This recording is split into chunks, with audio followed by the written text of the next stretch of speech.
हो हो, कर कर.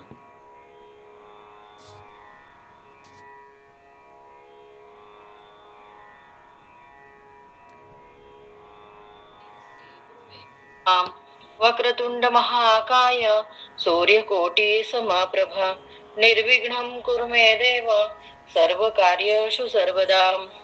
विनायकं गुरुं नौमि साखरे नाम विश्रुतम् येषां चरण सान्निध्यात् जीवा मुक्ता भवन्ति.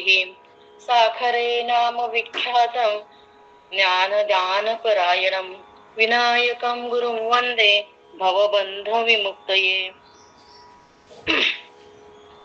मनोजेवं मारुततुल्यमेघं जितेन्द्रियं बुद्धिमतां वरिष्ठं वातात्मजं वानरयुद्धमुख्यं श्रीरामदूतं शरणं प्रपद्ये. श्री विठ्ठल.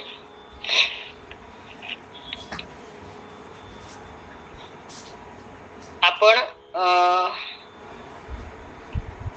तुकाराम महाराज श्री संत जगद्गुरु श्री संत तुकाराम महाराजांची गाथा याच्यामध्ये गेल्या आठवड्यामध्ये 321 आणि 322 हा अभंग आपण पाहिला.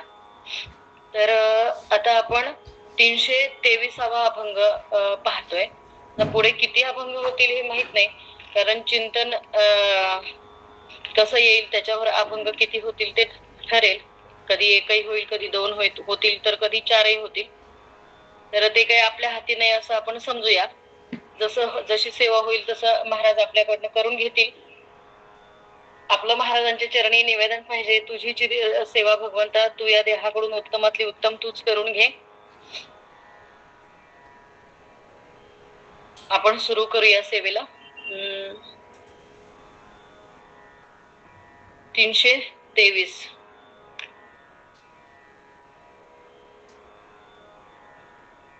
मन ओळी मना बुद्धी बुद्धी क्षण क्षणा. मन ओळी मना बुद्धी बुद्धी क्षण क्षणा मीच मज राख. हे चरण इथे संपलं. मन ओळी मना बुद्धी बुद्धी क्षण क्षणा म्हणजे मनानेच मनाला जाणायचंय आणि बुद्धीनेच बुद्धीला ओळखायचंय. तसं पाहायला गेलं तर हा मनुष्य जन्म, या मनुष्य जन्मातच आपण हे करू शकतो बर का. मन ओळी मना काय सांगितलंय, आपण पूर्ण अभंग एकदा पाहून घेऊ. मन ओळी मना बुद्धी बुद्धी क्षण क्षणा मीच मज राखण झालो जाणे तेथेची धरिलो. जे जे जेथे उठी तेथे तया होते कुंठी भाजीले खांजणी तुका साक्ष उरला दोन्ही. तुकाराम महाराज शेवटी काय म्हणतात की तुका साक्ष उरला दोन्ही. बघा मग अभंगात सुरुवातीला काय सांगितलंय, मन ओळी मना. मनानेच मनाला काय करायचंय तर ओळखायचंय. आणि हे कुठल्या जन्मामध्ये शक्य आहे तर हे फक्त मनुष्य देहामध्येच शक्य आहे. कोणत्याही इतर योनीमध्ये 83,99,999 योनी दाखवल्या तर या योनीमध्ये कुठेही मनाने मनाला ओळखता येणार नाही, बुद्धीने बुद्धीला जाणता येणार नाही. मग आज आपल्याला जाणीव दिली हो, तुमच्या आमच्या देहामध्ये भगवंताने जाणीव दिलीये की या जाणीवेतनं तुला कोणाला जाणायचंय. आणि या मनामध्ये अखंड कोणाचा विचार करायचा. आपण मनामध्ये बघा, आपण नेहमी म्हणतो की नाही, रिकाम मन आणि कोणाचं घर सैतानाचं. बरोबर ना. रिकाम मन आणि कोणाचं घर सैतानाचं घर.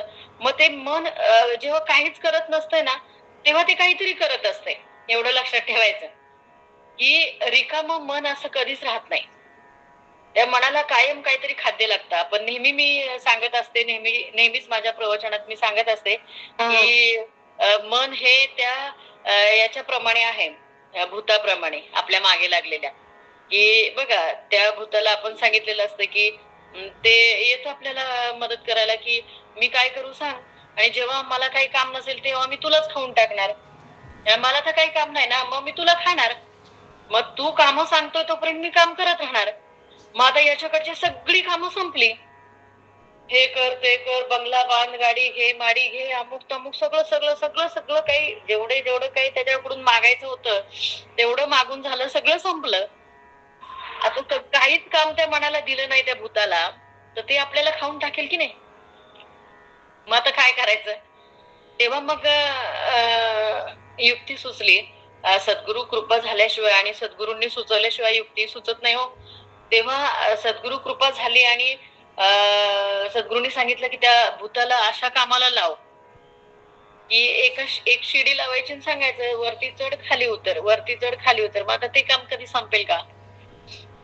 चढ उतर करायचं काम कधी संपेल का. नाही, त्याचं वरती चढायचं खाली उतरायचं, वरती चढायचं खाली उतरायचं. मग असं त्या भूताला काम लावल्यानंतर मग हा निर्धास्त झाला, बाबा आता त्या भूताला काम लावलं, आपल्याला काय तो आता खाणार नाही. मग तसं हे मन आहे ना आपल्याला खात असते. आपण म्हणतो बघा, नेहमी म्हणतो आपण माझंच मन मला खातंय, माझंच मन मला खातंय. का माझं मन मला खातंय, तर कारण ते मन भूत आहे हो. मन काय आहे, भूत आहे ते आपल्या मागे लागलेलं. आणि ते जर का आपण त्याला काही कामाला नाही लावलं तर ते आपल्यालाच खाणार आहे. म्हणून त्या मनाला मनाने ओळखून त्याला हरिभजनाला लावता आलं पाहिजे.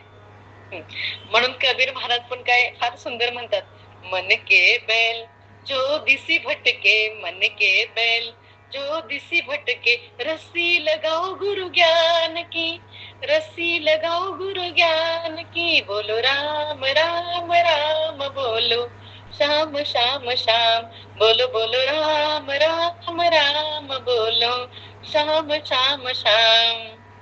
मन के बैल जो दिसी भटके, रस्सी लगाओ गुरु ज्ञान की. मन के बैल जो दिसी भटके.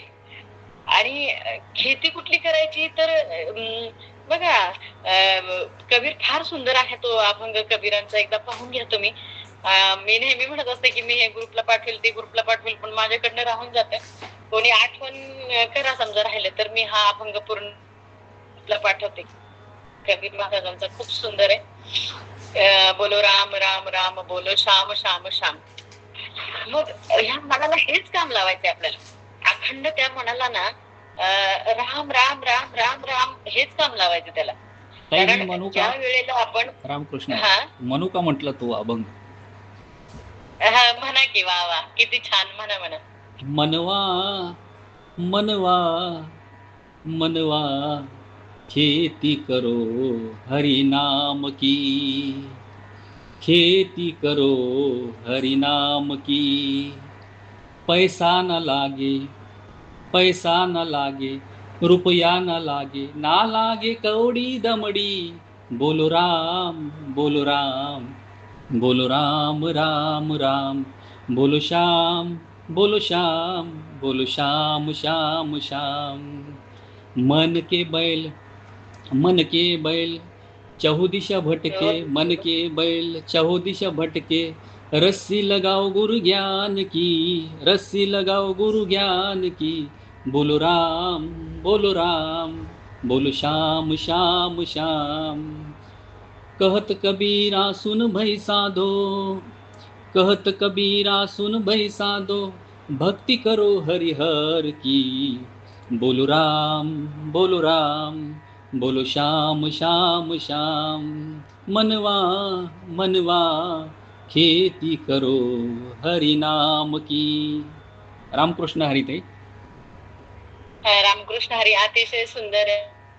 जरी मगाशी मी प्रवचनाला हाजर नसते पण काही का होईना पण तुमच्या मुखातनं अभंग का होईना पण माझ्या कानावर पडला. फारच सुंदर, अतिशय सुंदर. बघा, पैसा न लगे रुपया न लगे, ना लागे कवडी दमडी, बोलो राम राम राम. आता काय हे नाव घ्यायला भगवंताचं काय पैसा लागतोय. कबीर महाराजांनी किती स्पष्ट सांगितलंय बघा, पैसा न लगे रुपया न लगे, न लागे कवडी दमडी, बोलो राम राम राम. शेवटच्या चरणामध्ये कबीर महाराज म्हणतात की कहत कबीरा सुन भय साधू, भक्ती करो हरिहर की. कबीर महाराज म्हणतात की ऐका माझं जरा, की आता सगळं बाजूला राहू द्या. भगवंत पण काय म्हणत असतो माहितीये का, की सर्व सांडून शोधा मजला, ऐसा देवच बोलीला. पण लोकी शब्द अमान्य केला भगवंताचा. सगळं सांडून. आता सगळं सांडायचंय म्हणजे काय, आपल्याला काय संसार प्रपंच मुलं बाळ सगळं सोडून द्यायचंय का, तर हे नाही हो. सगळं सांडायचंय म्हणजे हे आहे ना याचं हेच आणलं पाहिजे हो. विषय विकारांना सांडून आपल्याला त्या भगवंताचं होता आलं पाहिजे. मग ते कधी होईल तर मनाने मनाला जाणलं पाहिजे आणि बुद्धीने बुद्धीची ओळख घ्यायला पाहिजे. बुद्धीने मन मन ओळी मना, बुद्धी बुद्धी क्षण क्षणा. प्रत्येक क्षणाक्षणाला विचार करायचा आहे. क्षणोक्षणी हाची करावा विचार. क्षणाक्षणा दोनदा का म्हटलंय तुकाराम महाराजांनी? तर क्षणाक्षणा बुद्धी बुद्धी क्षणाक्षणा. बुद्धी क्षणाक्षणाला बुद्धीमध्ये विचार पाहिजे. क्षणाक्षणाला, प्रत्येक क्षणाला, की पुढचा क्षण माझ्या पदरात कसा पडेल, पुढचा क्षण भगवंताच्या कृपेचा माझ्या पदरात नसे नाम ते धाम सोडून द्यावे. जिथं भगवंताचं नाव नाही ना ते तो क्षणच नको. म्हणून क्षणोक्षणी हाची करावा विचार. धरावया पार भव सिंधू. हा भवसागर कसा मी तरुण जाईल. बघा एवढी शांत आणि काय म्हणायचं आता, किती शांत स्वभाव तो सीता मातेचा, किती शांत बघा, किती शांतता किती होती तिथे. किंवा जेव्हा भगवान श्रीराम निघाले वनवासाला, तर त्यावेळेला ते निरोप घ्यायला गेले, सीता मातेचा निरोप घ्यायला गेले की हे सीते मला आता मी वनवासाला चाललोय, तू मला आता निरोप दे. आता निरोप घ्यायला गेल्यानंतर सीतामाई काय म्हटल्या तिथं, की माझा निरोप कसला घेताय? जेथे राघव तेथे सीता, निरोप कसला माझा घेता. जेथे राघव तेथे सीता, ज्या मार्गी हे चरण चालते, त्या मार्गी मी तुमच्या पुढते. वनवासाची मला न भीती, संगे असता भाग्य विधाता. जेथे राघव तेथे सीता. तुम्ही ज्या मार्गाने चाललात त्या मार्गाने चालण्यासाठी, तुमच्या बरोबर चालण्यासाठी मला कसली भीती. आणि तुम्ही एवढे माझे भाग्य विधाता माझ्या बरोबर असताना मला कसली भीती. त्यामुळे मलाही तुमच्या बरोबर वनवासाला घेऊन जावा. एवढं शांत आणि हे असताना अगदी देहावरचे सगळे अलंकार काढून दिले आणि वल्कला धारण केली आणि श्रीरामाबरोबर सीता माता वनवासाला निघाल्या. पण वनवासाला निघाल्यानंतर, वनवासाला गेल्यानंतर जे सगळं सोडलं होतं म्हणजे देहावरचे अलंकार काढलेले होते, श्रीरामांसाठी सगळं सोडलेलं होतं. राजवाडा सोडलेला होता, राजवैभव सोडलेलं होतं, राणी पद सोडलेलं होतं, सगळं सोडलेलं होतं आणि वनवासी झाल्या होत्या माता. पण तिथे गेल्यानंतर, वनवासात गेल्यानंतर काही काळानंतर मोह कशाचा झाला, कशाने ग्रासलं सांगा बरं. मग जे सोडलं होतं ते पुन्हा आलं की नाही. म्हणून मी नेहमी म्हणत असते बघा, मनुष्याची बुद्धी किती झाडली तरी ती पुन्हा लागे, टाकीने खपली काढली ती पुन्हा नाही जडली. माणसाची बुद्धी किती झाडली तरी ती परत लागते. आता इथे सगळं सोडलेलं असताना परत त्या सुवर्ण मृगाचा मोह का बरं झाला, कशासाठी झाला? सुवर्ण मला त्या हरणाची चोळी करायची, मग ती सोन्याची चोळी घालायचा मोह का बरं झाला? कारण हे संसारामध्ये ना हे विकार कोणाला सोडत नाही तो. ज्यांनी श्रीरामांना सोडलं नाही, ज्यांनी सीता मातेला सोडलं नाही, ज्यांनी बघा अगदी पराशर ऋषींचं उदाहरण घ्या, विश्वामित्रांचं उदाहरण घ्या, या विषयांनी यांना कोणाला सोडलं नाही ते आपल्याला कशा बरं सोडतील? नाही सोडणार. परंतु तरी सुद्धा या मोहमायेमध्ये हे सगळे काम, क्रोध, लोभ, मत, मत्सर हे सगळे विकार आपल्याला असे चिकटून आहेत. यामध्येच बघा जसं सीता मातेला आणण्यासाठी, रावणाच्या लंकेमध्ये जाण्यासाठी श्रीराम प्रभूंनी सेतू बांधला, पुलाची बांधणी केली आणि त्याच्यावरून ते पलीकडे गेले. तसं या देहातले जे विकार आहेत, राक्षसी ज्या प्रवृत्ती आहेत, या मारण्यासाठी किंवा याच्या हे करण्यासाठी पण श्रीराम रूपी सद्गुरूंना तुमच्या आमच्यासाठी यावं लागते.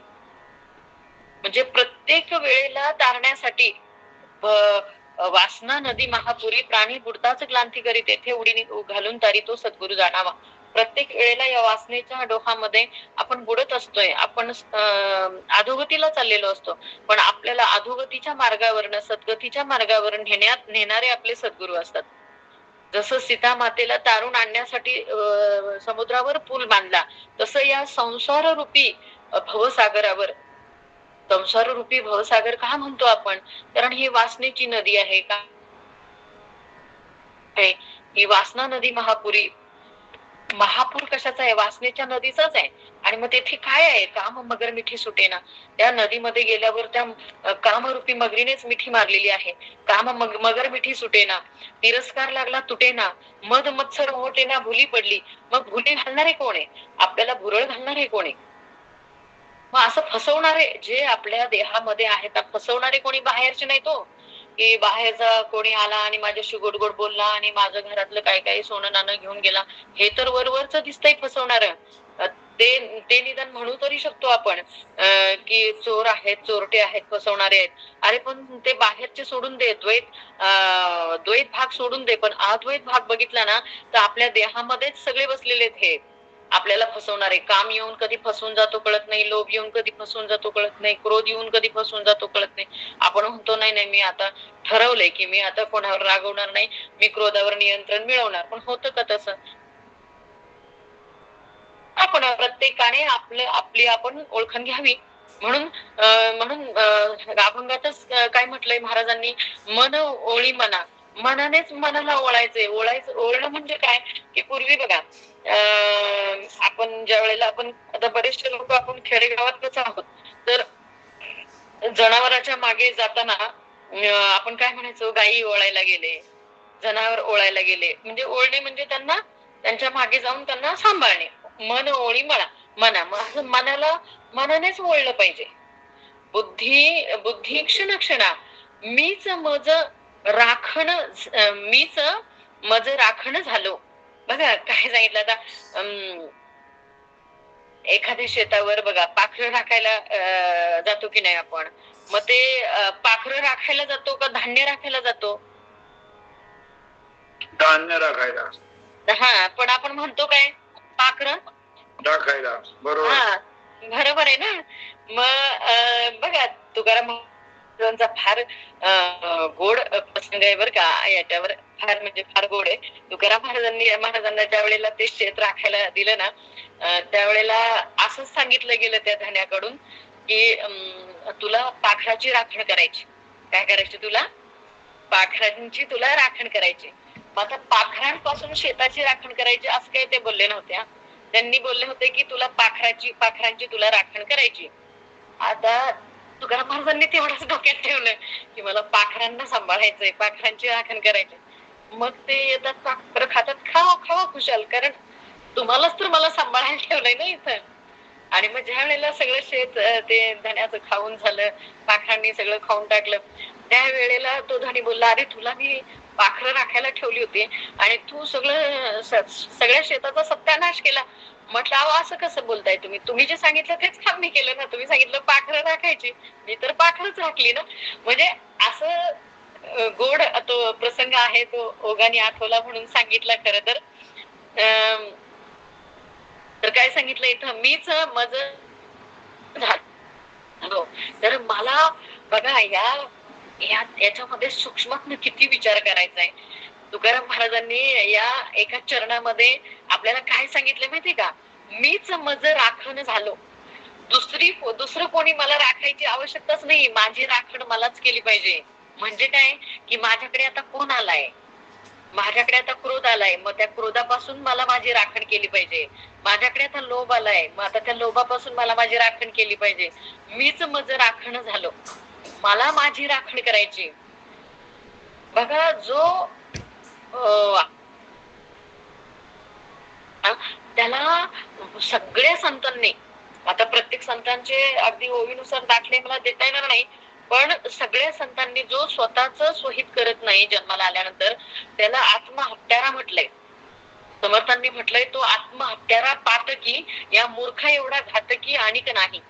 समर्थांनी स्पष्ट म्हटले, त्याला मूर्ख म्हटले की तो कोण आहे, की आत्महत्यारा पातकी आहे आणि त्या मूर्खा एवढा घातकी आणि आणिक नाही.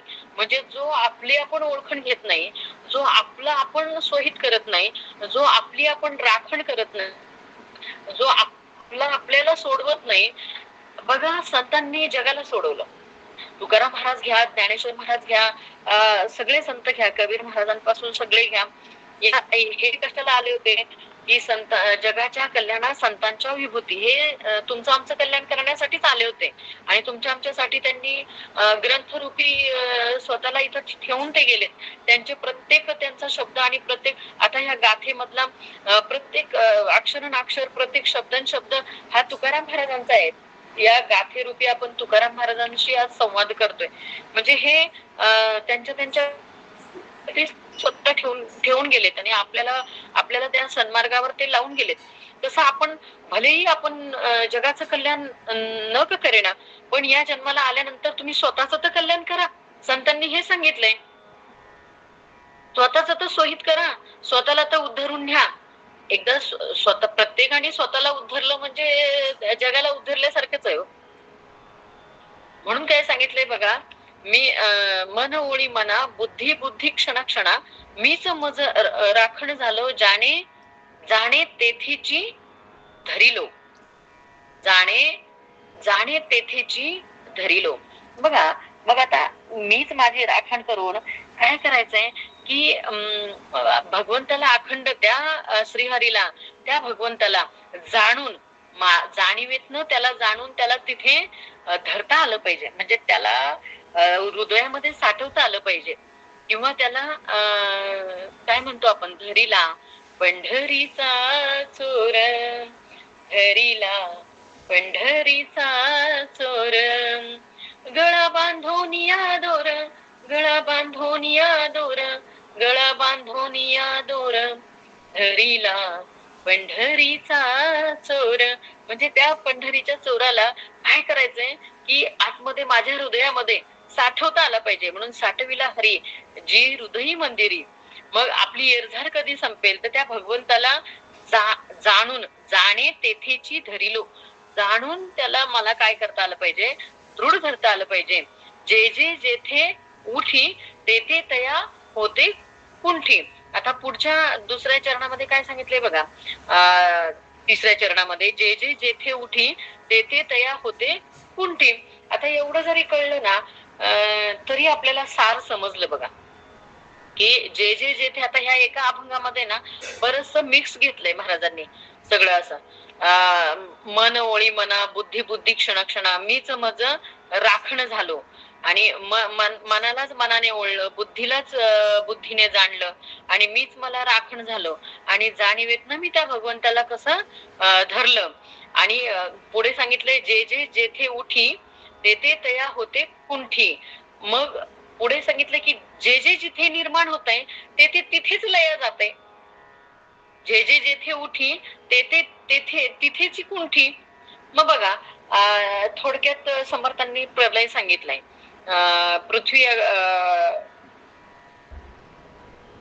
पृथ्वी जळापासून झाली. थोडक्यात सांगितलंय जे जे जेथे उठी तेथे तेथेची कुंठी. मग बघा त्याच्या अगोदर एक उदाहरण सांगते की झाडापासून होती लाकडे, पृथ्वीपासून होती झाडे, पृथ्वीपासून होती झाडे, झाडापासून होती लाकडे, लाकडे भस्म होणे पुढे पृथ्वीच होय. म्हणजे काय सांगितलंय की पृथ्वीपासून झाडे झाली, पृथ्वीपासून होती झाडे, झाडापासून होती लाकडे आणि लाकडे भस्म होणे पुढे पृथ्वीच होय.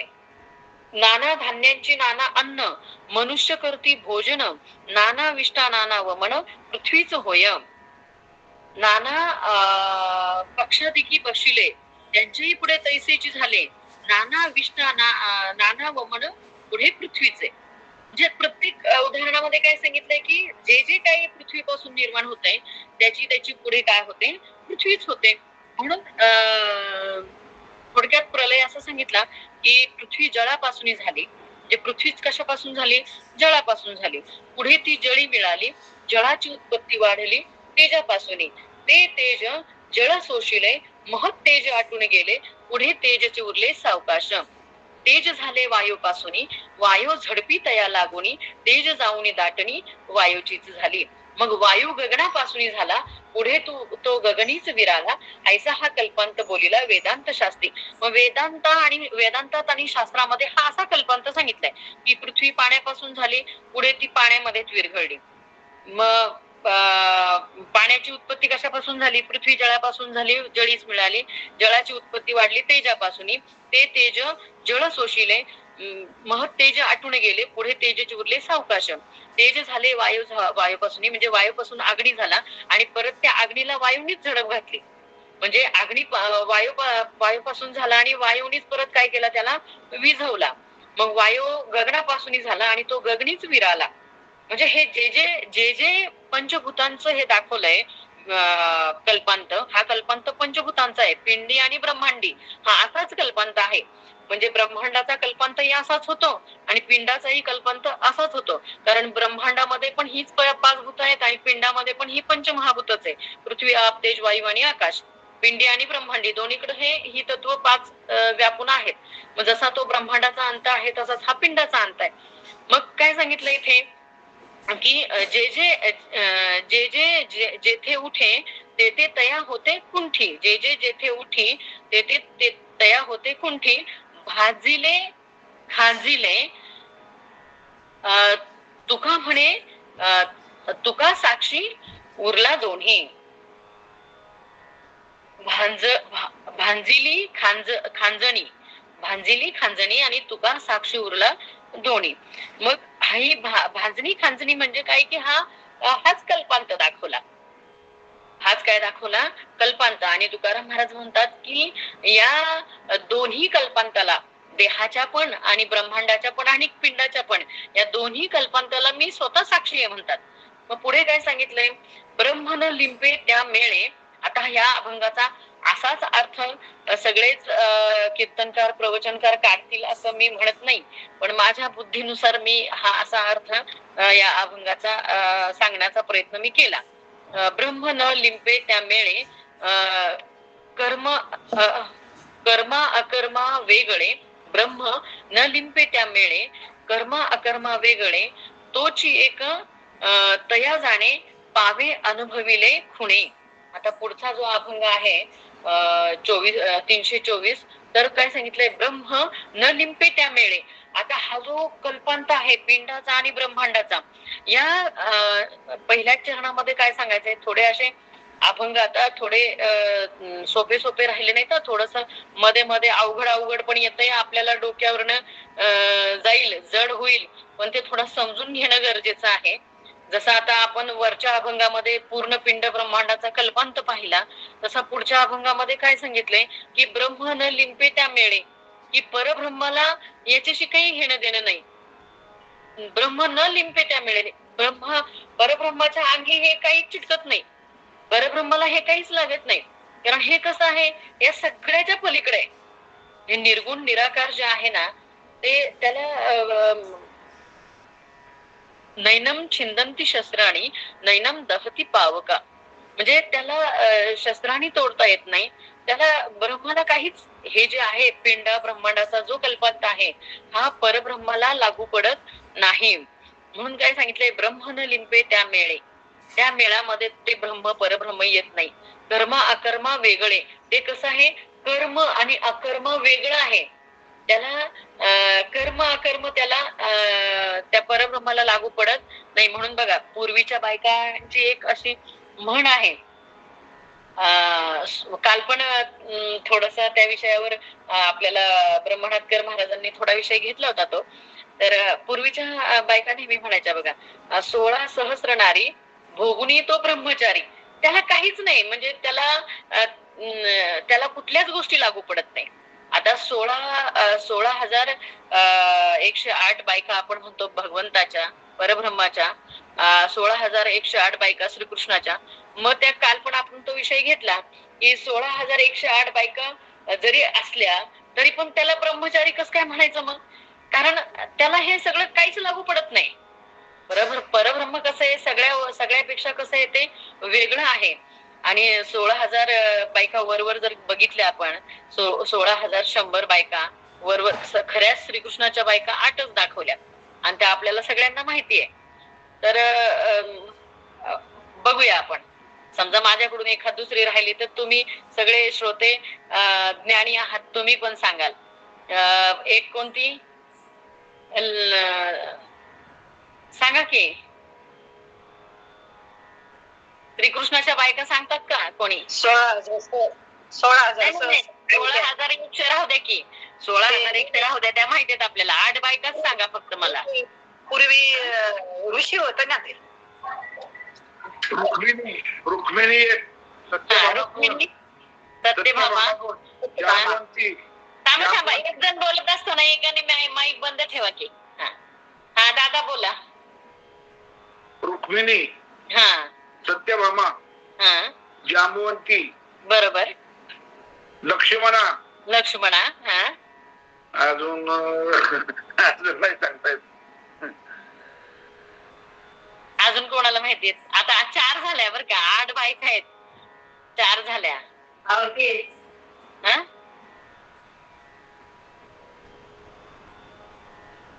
मग हा बाकीचा गृहपाठ ठेवायचा का? बाकीच्या पुढच्या कोण सांगतंय?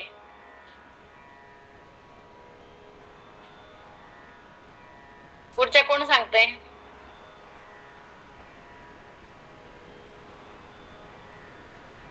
सांगा लवकर.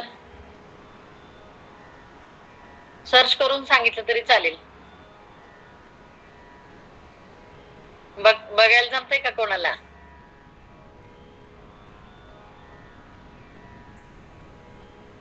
सांगा लवकर. श्रीकृष्णाच्या पुढच्या 4 बायका पुढच्या वेळेला सांगताय का मग?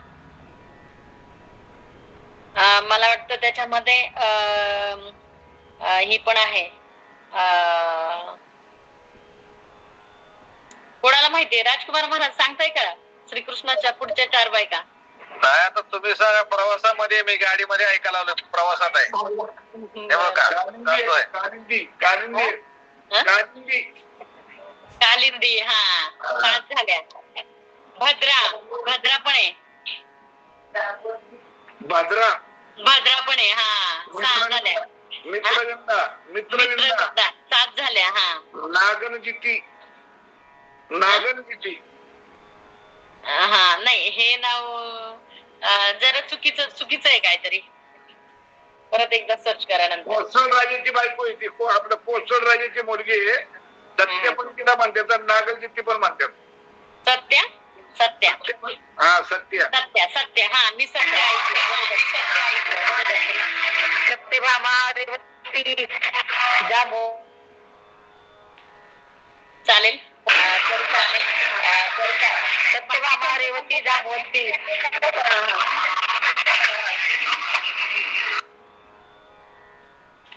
बाकीच्यांनी बंद करा. तर अशा ह्या श्रीकृष्णाच्या ज्या 8 बायका आहेत, तर ह्या मुख्य बायका. पण त्या 16,100 ज्या आहेत, तर ते काल आपल्याला महाराजांनी सांगितलेलंच होतं की नरकासुराच्या कैदेमध्ये असलेल्या त्या स्त्रिया, की बाबा आता आम्हाला घरी गेल्यानंतर आम्ही कोणाच्या नावाने राहू किंवा कसं राहू. तर त्यासाठी भगवंतांनी फक्त त्यांना आश्रय दिला. आणि जसं आपण एखाद्या माणसाकडे कामाला जातो आणि तो आपल्याला दिवस भरल्यानंतर जी काही दिवसाची मजुरी आहे ती देऊन आपल्याला तो जेव खाऊ घालत असतो. त्यामुळे आपण त्यालाही मालक म्हणत असतो. आणि लग्न झालेली स्त्री आपल्या नवऱ्यालाही मालक म्हणत असते. तसं त्या बायका त्यांचं रक्षण भगवंत करत होता, म्हणून त्या भगवंताला मालक म्हणत असतील. किंवा पाळणारा जो असतो त्याला पती म्हणतात. राष्ट्रपती आपण म्हणतो की नाही, तर राष्ट्रपती हा सगळ्या पंतप्रधानांनाही सूचना देणारा झाला राष्ट्रपती, बरोबर ना. मग आता राष्ट्रपती म्हणजे सगळ्या राष्ट्राचा तो पती, तसं त्यांना श्रीकृष्णाला त्या पती मानत असतील. म्हणून आपण शब्दाचा अर्थ न घेता श्रीकृष्ण त्यांचं पालन पोषण करत होता, म्हणून ते त्यांना मालक समजत होते, असा आपण अर्थ घेतला तरी चालू शकेल. मग पुढे काय सांगितलं? ब्रह्म न लिंपे त्या मेळे, कर्म अकर्म वेगळे. ते परब्रह्म कसं आहे, ते ह्या कोणत्याही कल्पांतामध्ये किंवा कशातही ते परब्रह्म अडकत नाही. ते परब्रह्म सगळ्यापासून कसं आहे, वेगळा आहे. तोची एक तया जाणे, पावे अनुभविले खुणे. मग आता हे कोणाला कळेल?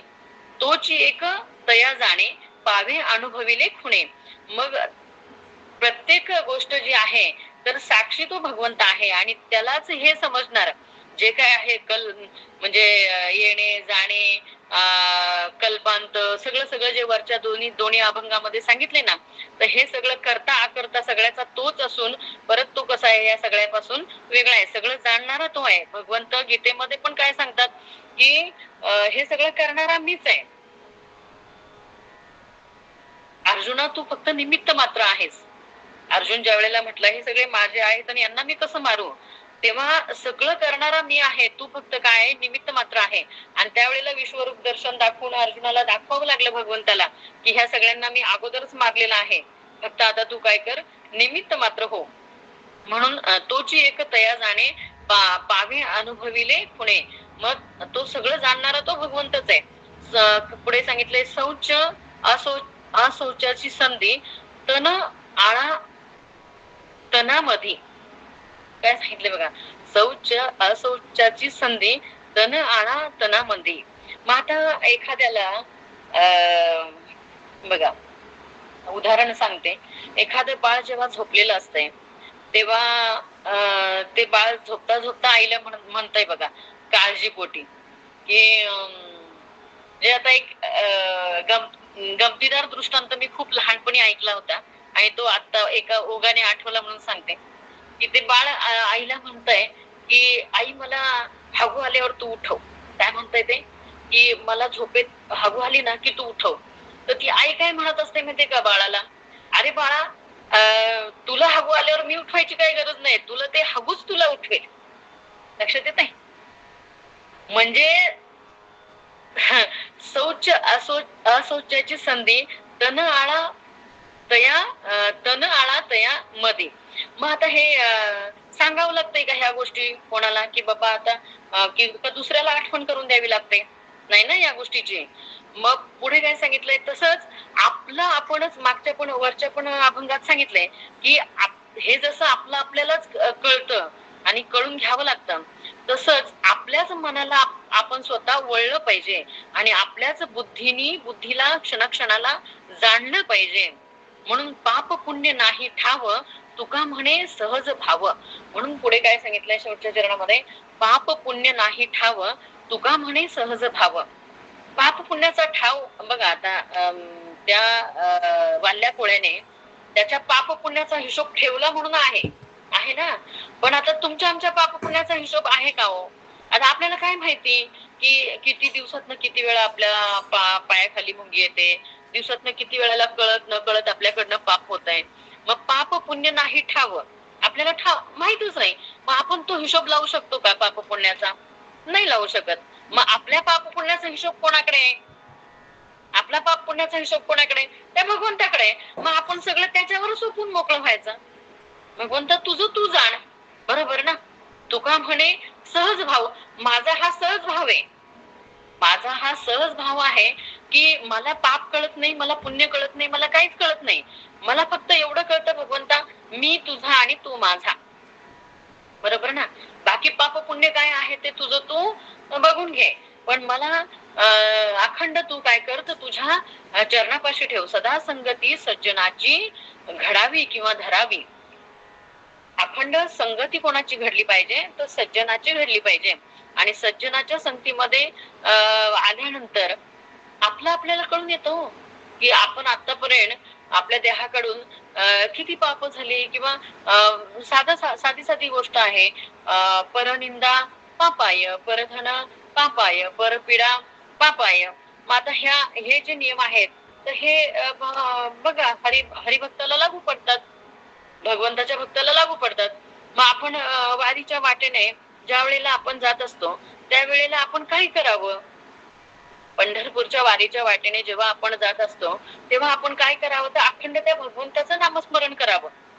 पण आपण त्या 15 दिवसामध्ये काय करतो तर आपण ह्याची त्याची सगळ्या गावाची निंदा करतो त्या वारीच्या वाटेने. हो, कोण सुनेबद्दल सांगतं, कोण सासूबद्दल सांगतं, कोण कोणाबद्दल सांगतं, कोण कोणाबद्दल. पण आपण त्या वारीच्या वाटेला की हे सगळं बोलण्यासाठी मन मोकळं करण्यासाठी गेलोय का?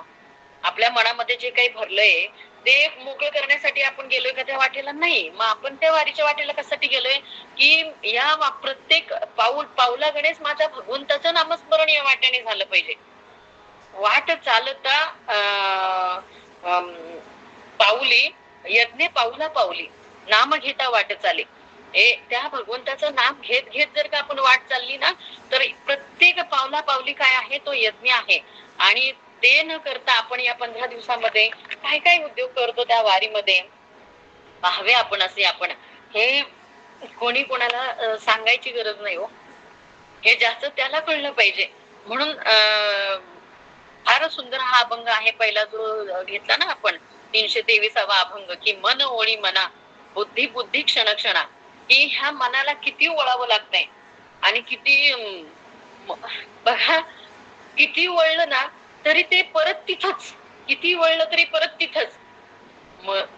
मन वढाय वढाय उभ्या पिकातल ढोर किती हाकल हाकल फिर येत पिकावर. मग ते मन असं इतकं वढाय ना की उभ्या पिकातलं ते काय आहे ढोर आहे आणि किती हाकलं तरी ते काय येतंय परत पिकावर येते. मन पाखरू पाखरू बघा त्याच न्याय रे तंतर अरे विंचू सर्प बरा तेने उतरे मंतर मन जहरी जहरी. काय त्या मनाला बघा त्या बहिणाबाईंनी काय काय काय काय त्या मनाला उपमा दिल्यात. म्हणजे विंचू साप एक वेळेला बरा की त्या विंचू साप चावल्यानंतर मंत्राने ते त्याला उतरता तरी येतं. पण मनरूपी विंचू चावला आणि मनरूपी सर्प चावला तर त्याला उतारा आणायचं कुठून. म्हणून या मनाला किती वळावं लागतं किती याच्या मागे पळावं लागतं आणि त्या बुद्धीला किती क्षणाक्षणाला त्या बुद्धीला सांगायला लागतं की बुद्धीमध्ये काय विचार कर. बुद्धीमध्ये काय बुद्धीमध्ये विवेकच पाहिजे. बुद्धीमध्ये विवेकच पाहिजे. आणि ज्या वेळेला साधक साधनेला लागतो त्या वेळेला त्याला आत्माना आत्मा विवेक करताच आला पाहिजे की आत्मा म्हणजे काय अनात्मा म्हणजे काय. आत्माना आत्मा विवेक करावा. आत्माना आत्मा विवेक करून साराचा निवाडा करता आला पाहिजे. सार काय असार काय पाप काय पुण्य काय. आणि हा निवाडा कोण करेल तर हा निवाडा फक्त राजहंस करतो. डोमकावळ्यांना ते जमत नाही. मग डोमकावळ्यांना फक्त काय जमत माहितीये का की फक्त टोची मारायची. डोमकावळ्यांना काय जमतं फक्त टोची मारायच्या. म्हणजे बघा आता साधं उदाहरण आहे की राजहंसा पुढे दूध आणि पाणी ठेवलं मिक्स करून तो काय करतो दूध पितो आणि पाणी तसंच ठेवतो. त्याच्याऐवजी डोमकावळा तिथे आला तर डोमकावळा काय करेल माहितीये का ते दूध पण पितो ते पाणी पण पितो परत म्हणतो याच्यात साखर नव्हती. म्हणजे कुठेतरी काहीतरी खोट काढायची हे कावळ्याला माहिती. मग आपण कोण व्हायचं ते आपलं आपण पाहिलं पाहिजे की आपण राजहंस व्हायचा. आपल्याला साराचा निवाडा करायचा आहे. सत्सत विवेक बुद्धीने आपल्याला कसं वागायचंय का आपल्याला डोमकावळा व्हायचंय. बघा आत्माना आत्मा विवेक करून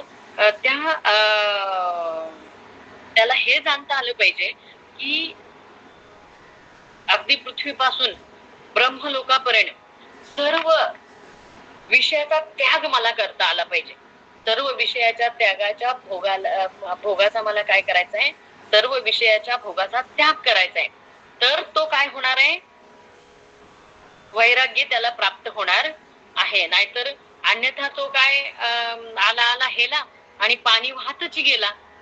नुसतं आपलं आला हेला जन्मासी आला आणि गेला पाणी वाहतच मेला. मग असं न करता काहीतरी थोडं तरी एक तरी ओवी अनुभवावी. नामा म्हणे श्रेष्ठ ग्रंथ ज्ञानेश्वरी. नामदेवराय काय म्हणतात की ज्ञानेश्वरी हा ग्रंथ श्रेष्ठ आहे. खूप श्रेष्ठ आहे ज्ञानेश्वरी ग्रंथ. पण त्याच्यातली मला एक ओवी घेता आली.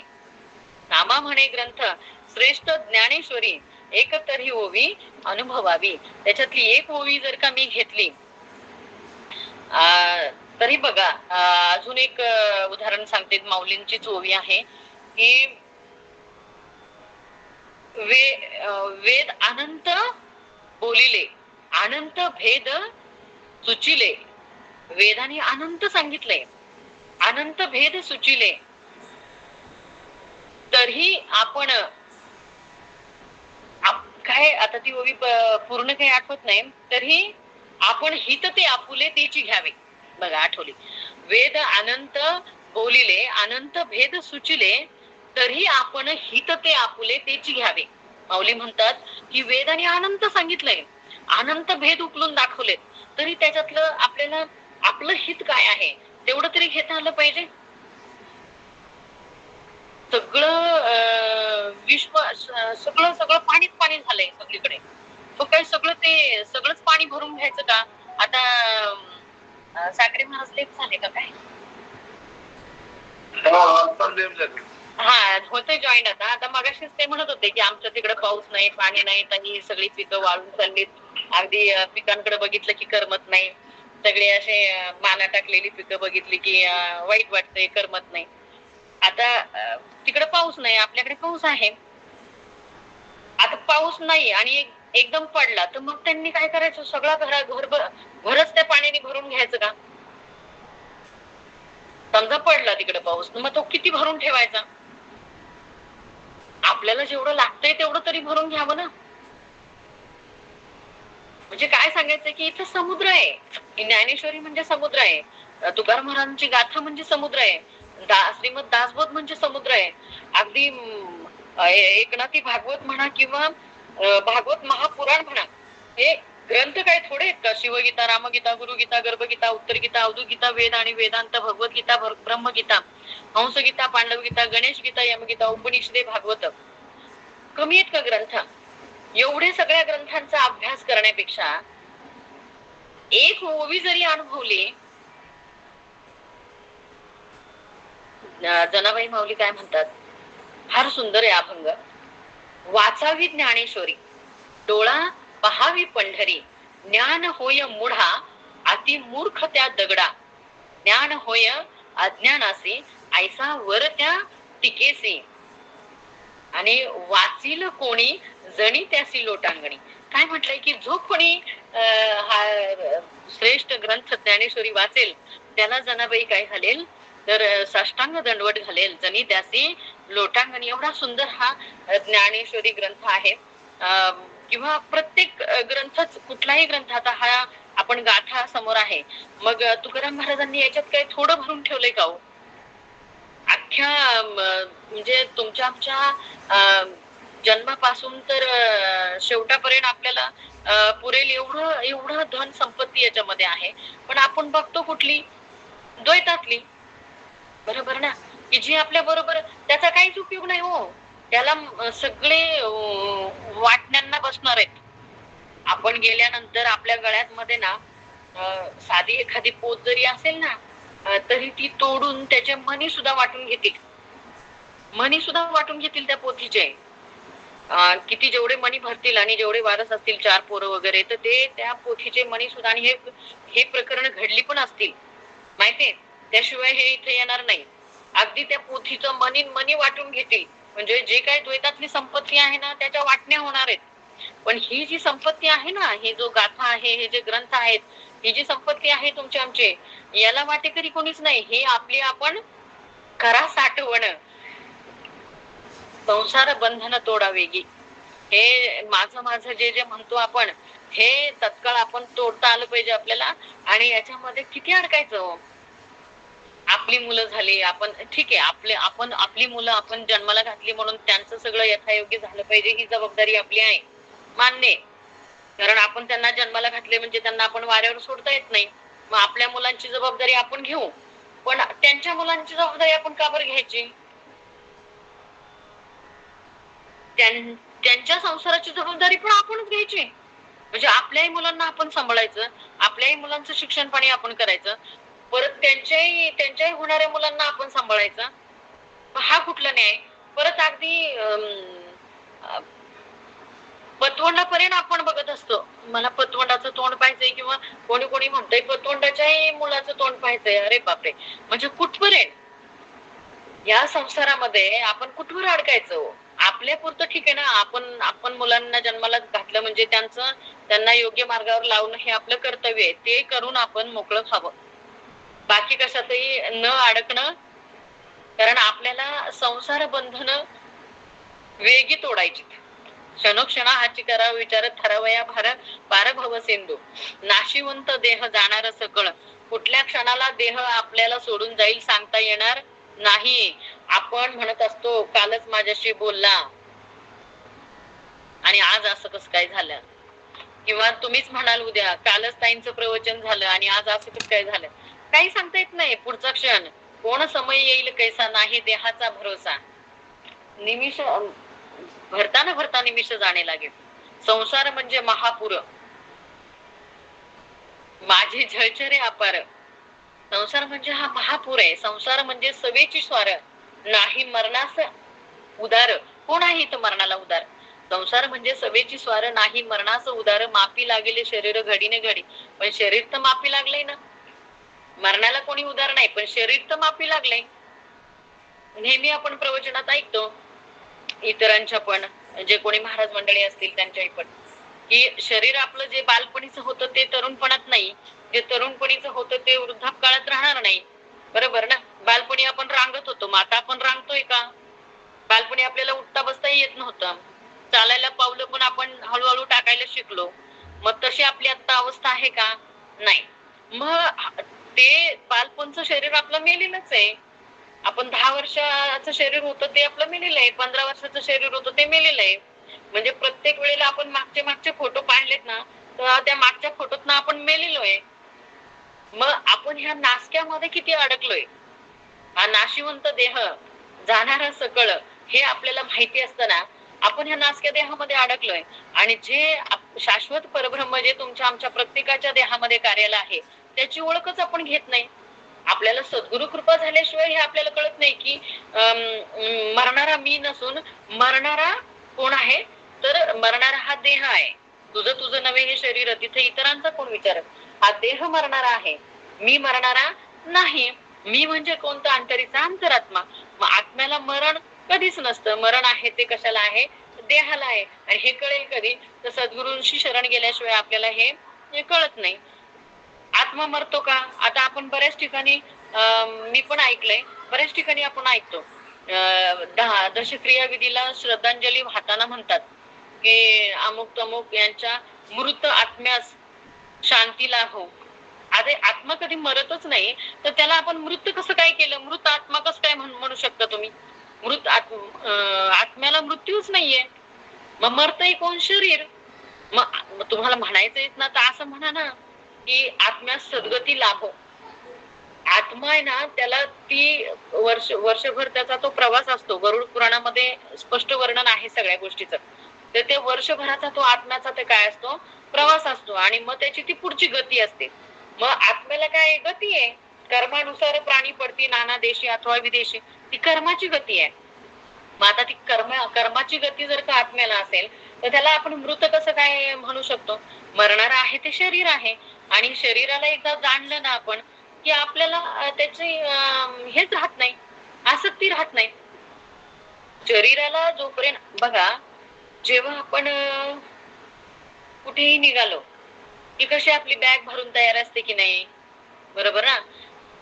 त्याच्याही पेक्षा समजेल असं अजून सोपं उदाहरण करून सांगते की ज्या वेळेला आपण प्रवासात असतो, प्रवास समजा एक 4-5 तासाचा असला, तर त्या 4-5 तासाच्या प्रवासामध्ये जेव्हा जेव्हा आपला स्टॉप जवळ येतो, उतरण्याचं ठिकाण आपलं जवळ येतं, त्यावेळेला आपण ती वरती ठेवलेली बॅग काय करतो, खाली काढतो. म्हणजे आपल्याला कळतंय की आता आपल्याला उतरायचंय, आपल्याला आता माहितीये की आता आपल्याला उतरायचंय, म्हणून आपण त्या तयारीमध्ये असतो की आता वरती ठेवलेली बॅग काढा, जरा चप्पल काढली असेल पायातनं इकडे तिकडे ठेवली असेल तर ती चप्पल घाला, किंवा जरा केस बेस इकडे तिकडे सारखे करा, किंवा आपल्या बॅगा कुठे राहिल्या नाहीत ना, सगळं घेतलंय ना आपण. असं कसं आपण त्या तयारीत असतो उतरण्याच्या, तसं आपल्याला हळूहळू आता कळलं पाहिजे की आपला स्टॉप अजून किती दूर आहे, आपल्याला कुठं उतरायचंय. मग त्या हिशोबाने आपली तयारी आपण करता आली पाहिजे. त्यामुळे दुःख होत नाही हो.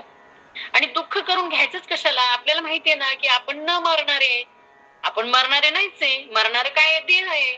आणि शरीर हे आत्मा काय करत असतो, जसं आपण जुनं वस्त्र काय झालं, फाटलं, फेकून दिलं, नवीन धारण केलं, तसंच आहे ते. आत्मा काय करतो, मग आता फक्त 84 लक्ष योनीमध्ये कुठल्या योनीमध्ये तो जाईल त्याच्या ह्याच्यानुसार, त्याच्या कर्मानुसार, ते काय सांगता येत नाही. की त्या योनींचाही पुष्कळ मोठा विस्तार सांगितलेला आहे.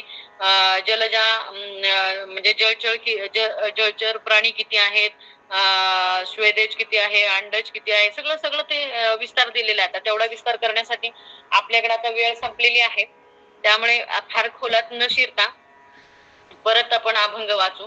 ब्रह्म न लिंपे त्यावेळी कर्मा अकर्मा वेगळे, ब्रह्म न लिंपे त्या मेळे कर्मा अकर्मा वेगळे, तोची एक तया जाणे, पावे अनुभविले खुणे. आता हे एवढं काही हे पाठांतरातले अभंग नसल्यामुळे आणि मी इथे सेवेला बसण्यापूर्वी डोळ्या खालून पण एकदाही काढले नव्हते अभंग, गेल्या वेळेलाही नाही, आताही नाही, तेवढा वेळच नाही मिळाला. त्यामुळे थोडस वाचण्यामध्ये इकडं तिकडं अडखळ होत असेल, अडखळत असेल तर समजून घ्या. ब्रह्म न लिंपे त्या मेळे, कर्मा अकर्मा वेगळे, तोची एक तया जाणे, पावे अनुभविले खुणे. शौच असौचाची संधी तन आळा तनामध्ये, पाप पुण्य नाही ठाव, तुका म्हणे सहज भाव. काय सांगितलंय? पाप पुण्य नाही ठाव, तुका म्हणे सहज भाव. मग आपल्याला पाप पुण्याचा ठाव कळला नाही तरी नसू दे, पण आपला सहज भाव भगवंताच्या चरणी असला पाहिजे. आणि इथे आपण आता सेवेला विराम देऊ. विठ्ठल विठ्ठल विठ्ठल, कुंडली कवरधार विठ्ठल श्री ज्ञानदेव तुकाराम, पंढरीनाथ भगवान की जय, माऊली ज्ञानेश्वर महाराज की जय, जगद्गुरु श्री संत तुकाराम महाराज की जय. आता विश्वात्मके देवे, येणे वागेज्ञे तोषावे, तोषोनी मजद्यावे पसाय दान हे.